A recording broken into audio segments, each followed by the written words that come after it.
नमस्कार दर्शक बंधु आज हूँ फेब्रुआरी मास 26 तारिख गुरुवार। चलतु नजर पकेबा देश विदेश प्रमुख खबर गुड़िक ता पूर्व चैनल नुआ थिले चैनल को सब्सक्राइब करी पाखर आसुवा बेल आइकन को ऑन करी रखंतु एमती लेटेस्ट न्यूज सर्वप्रथम देखिबा पई। तेबे आसंतु आज दिनर गुरुत्वपूर्ण खबर गुड़िक नजर पकेबा। आज प्रथम खबर भिजिला अधा ओडिशा 5टी जिला को येलो वार्निंग जारी। कालबैशाखी वर्षा भिजिला अधा ओडिशा दक्षिण पूर्व बंगोपसागर सक्रिय लघुचाप संलग्न घूर्णिबलय प्रभाव में वर्षा होइछि।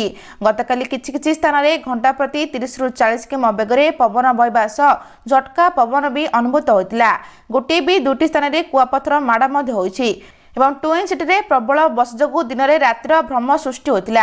आसंता 24 घंटा मध्य उपकूल ओडिशा और संलग्न जिलागुड़िक वर्षा होबार संभावना रही। बालेश्वर भद्रक केन्द्रापड़ा जगतसिंहपुर मयूरभंज जिले में आज भी झड़ वर्षा 5टी जिला को येलो वार्निंग जारी करिछि एवं परवर्ती समय पागर परिवर्तन आसिबो बोली आंचलिक पाणीपाग केन्द्र पक्षरु सूचना देछि। अन्यपटे समुद्र पतन ठारू 1.5 किलोमीटर उच्चरे उत्तर उपकूल ओडिशा संलग्न गांगे पश्चिमबंग उपर घूर्णिबलय सक्रिय रही। लघुचाप दुर्बल होगा फल राज्य में पाग शुक्ला रही खबर रही। परवर्ती खबर किशोरी को मिलिब सर्वाइकल कैंसर टीका शुभारंभ करेंगे मोदी। किशोरी को मिलिब सर्वाइकल कैंसर टीका आसंता 18 तारिख टीकाकरण कार्यक्रम शुभारंभ करेंगे प्रधानमंत्री नरेंद्र मोदी। 14 वर्ष जाए झील को सिंगल डोज दिज्व 14 वर्ष बाहागर पर्यंत 3टी डोज दिज्व एने गाइडलाइन आनी केंद्र सरकार। सेपटे 2026-27 आर्थिक वर्ष में मुख्यमंत्री कर्कट चिकित्सा अभियान आरंभ करेंगे। एथिरे 311 कोटी टंका खर्च जो सबु प्रकार कर्कट रोग प्रतिहत कर स्वास्थ्य मंत्री मुकेश महालिंग बोली खबर रही। परवर्ती खबर मार्च 31 तारिख पर्यंत धान किणा जारी रहिबो। धान किणा नहीं जोगाण मंत्री बड़ सूचना। टोकेन समय समाप्त होगले 15 दिन बढ़ अवधि। राज्य में समस्त जिलापाल यह समय अवधि बढ़ाई पारे। विलंब किंबा समस्या जुगु राज्यर चाषी को बाद दिज्व नहीं। मार्च 31 तारिख पर्यंत धान किणा जारी बोली कृष्णचंद्र पात्र बोली खबर रही। परवर्ती खबर खनि उपनिर्देशक देवव्रत महांती गिरफ। एपर्यंत विजिलेंस रेड्रे नगद टंका जबत रे सर्वाधिक।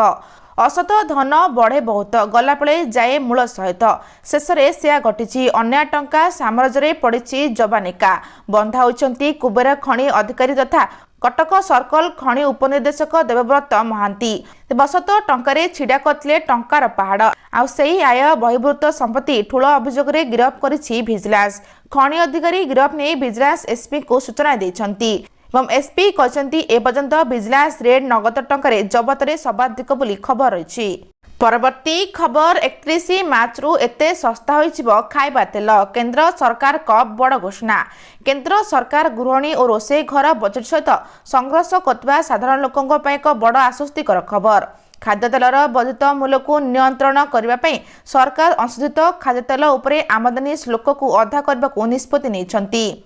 पूर्व अंशोधित पाम तेल सोयाबीन तेल व सूर्यमुखी तेल उपर 20% आमदानी शुल्क लागू होता जहां सरकार ह्रास कर बर्तमान मात्र 10% करछंती। जेहेतु भारतर अन्य देश आमदानी माध्यम यार खाद्य तेल आवश्यकतार प्राय 70% पूरण करे। तेणु टिकस 10% ह्रास घरोई बजार में तेल बोतल और पैकेट्रे मूल्य को सीधासलख ह्रास कर खबर रही। परवर्ती खबर मार्च प्रथम सप्ताह आरंभ हो रत्न भंडार गणति मणति सूचना देले आईन मंत्री। मार्च प्रथम सप्ताह आरंभ हो रत्न भंडार गणति मणति सूचना देले आईन मंत्री पृथ्वीराज हरिचंदन। छत्तीसगढ़ नियोग सह आलोचना होछि। खूब शीघ्र समय स्थिर हेब। मार्च मास प्रथम सप्ताह सुधा गणति मणति योजना करुछु। परिचालना कमिटी और मंदिर प्रशासन को दायित्व दे जाइछि। ठाकुरंक नीतिकांति अनुसार केउं समय हेब कले ठीक हेब विचार हेब। एसबु विचार करी तारीख घोषणा हेब बोली कहचंती आईन मंत्री बोली खबर रही। परवर्ती खबर चिंतारे ग्राहक सुना दर बढ़िला रूपा दर अपरिवर्तित। हु होई बढ़ी चली सुना दर को नहीं चिंतारे ग्राहक। प्रतिदिन दर वृद्धि एवं सुना 1,60,000 पार करलानी। आज 24 कैरेट सुनार दाम 10 ग्राम पिछा 110 टंका वृद्धि पाई 1,62,040 टंकार पहुंची। गतकाली 24 कैरेट सुनार दाम 1,61,930 टंका रही। सेपरी 22 केड़े सुना 10 ग्राम पिछा 100 टंका वृद्धि पाई। आज 1,48,550 टंका पहुंची। 22 केड़े सुनार दाम गतकाली 1,48,450 टंका रही। अन्यपटे रूपार दर अपरिवर्तित रही। रूपा किलोग्राम पिछा 2,45,000 टंका रही खबर रही। परवर्ती खबर उपमुख्यमंत्री बड़ घोषणा मार्च 8 रे मिलिब सुभद्रा टंका। मार्च 8 रे मिलिब सुभद्रा किस्ती टंका। आंतर्जातिक महिला दिवस रे महिला पाइबे 5,000 टंका। योग्य हिताधिकारी को मिलिब सुभद्रा चतुर्थ किस्ती। 1 कोटी अधिक महिला बैंक खाता को जीव 5,000 कोटी बोली उपमुख्यमंत्री प्रभाती परिडा सूचना देइछंती। या पूर्व सुभद्रा योजना रे हिताधिकारी माने 3टी किस्ती मोट 15,000 टंका सहायता राशि पाइछंती। तो सुभद्रा योजना रे प्रतिवर्ष हिताधिकारी को 2टी किस्ती 5,000 लेखाए मोट 10,000 टंका सहायता राशि प्रदान करा जाउची। 2026 जनवरी 22 रे नूतन हिताधिकारी और बाद पड़थिबा हिताधिकारी को सुभद्रा टंका मिलिथिला एवं 4,57,621 जन महिला को सुभद्रा टंका मिलिथिला। नुआ पंजीकरण करथिबा 1,78,398 जन को सामिल कर देथिला। तृतीय किस्ती पाइथिले भी वैषयिक समस्या पई प्रथम और द्वितीय किस्ती बाद पड़थिबा 2,55,265 जन को सामिल करथिला बोली खबर रही। परवर्ती खबर भारत को ट्रंप का झटका। सौर उपरे लगाइले 126% शुल्क। डोनाल्ड ट्रंप को पारस्परिक शुल्क मामला रे अमेरिकार सुप्रीम कोर्ट रु झटका मिलवा भी शुल्क लदिबा अभियान जारी रही। प्रारंभ में 10% ग्लोबल शुल्क लागू कराइथिला जहाकू परे 15% को वृद्धि कर दैथिला। पर आंतर्जातिक वाणिज्य रे उत्तेजना वृद्धि होतिला। तेबे एबे अमेरिका भारत इंडोनेशिया और लोएस आमदानी होतबा सौर शक्ति उत्पादन गुड़िक टार्गेट करिछि। डोनाल्ड ट्रंप भारत को एक बड़ झटका दे भारतीय सौर शक्ति उपरे 126% टैरिफ लगाइबाकू निष्पत्ति नेछंती। ए क्रम रे इंडोनेशिया रे 86% रु 143% और लोएस उपरे 18% शुल्क लगाइबाकू निष्पत्ति नेछन बोली खबर रही। परवर्ती खबर होर्डिंग भुशुड़ी 2 मृत्यु घटना। अनुकंपा राशि घोषणा कले मुख्यमंत्री।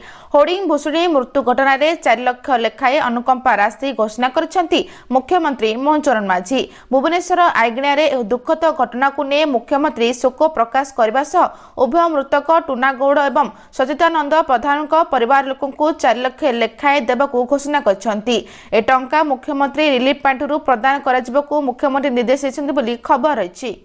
परवर्ती खबर ए दिन चाषी बैंक अकाउंट को आसब 2,000 टंका। जानतु केउ मानकु मिलिबो। केंद्र सरकार सबुठारु महत्वाकांक्षी योजना मध्य गोटे प्रधानमंत्री किसान सम्मान निधि सारा देश में लक्ष लक्ष चाषी मध्य उत्साह सृष्टि करिछि। वर्षकु 3 थर प्रदान करथबा 2,000 टंका आर्थिक सहायता केवल क्षुद्र चाष को खर्च को भरण करे नाही बरम चाषी मानक बैंक गुरुत्वपूर्ण सहायता भाव में मध्य कार्य करे। ए योजना अधीन रे एपर्यंत 21 किस्ती बंटन कर जायछि एवं समस्त नजर 22तम किस्ती उपरे शेष किस्ती 19 नवेम्बर 2025 रे प्रकाशित होइतबारु परवर्ती किस्ती पई समय बे निकटतर। सरकार चाषी मानकु एही उपहार देबाकू प्रस्तुत होउछंती। आशा करि जाउछे प्रधानमंत्री किसान योजनार 22तम किस्ती 24 फेब्रुआरी 2024 पर 24 फेब्रुआरी 2026 पर जेकोसी समय जारी करा जिवो बोली सूचना रही। परवर्ती खबर बारंबार हट्टगोल सरिला बजट अधिवेशन प्रथम पर्याय। ठनठन लठन कटनी छटनी हाय हाय चलिब नाही। प्रतिदिन पूर्वाह्न विधानसभा आरंभ सह एमिति नाराबाजी आरंभ हो जाउथिला। गृह को मझरे चली आसी प्रतिवाद करथिले विरोधी दल। चाषी धान न उठिबा और मंडी समस्या प्रसंग को नहीं एमिति कंपुथिला विधानसभा। एभली हट्टगोल भितर चलित बजेट अधिवेशन प्रथम पर्याय काली शेष होइछि। एथिरे दिनटीए प्रश्नकाल शून्यकाल किंबा अपराह्न अधिवेशन स्वाभाविक भाव चली पारिथिला। गत 18 तारिख थिला प्रथम प्रश्नकाल आलोचना सेठू आरंभ होइथिला हट्टगोल। प्रथम दिन प्रश्नकाल मात्र 3 मिनिट चलिला ताहा भी होहला भितर 18 तारिख रे 5 मिनिट 20 तारिख रे 6 मिनिट 21 तारिख रे 6 मिनिट 23 तारिख रे 7 मिनिट और 24 तारिख रे 8 मिनिट प्रश्नकाल चलिथिला विरोधी दलर हट्टगोल भितर बोली खबर रही। आज एतिकी दर्शक बंधु भिडियोटी भल लगे चैनल को गोटे लाइक करी सब्सक्राइब करी शेयर करबा जम्मा भी भूलंतु नहीं। रहुची नमस्कार।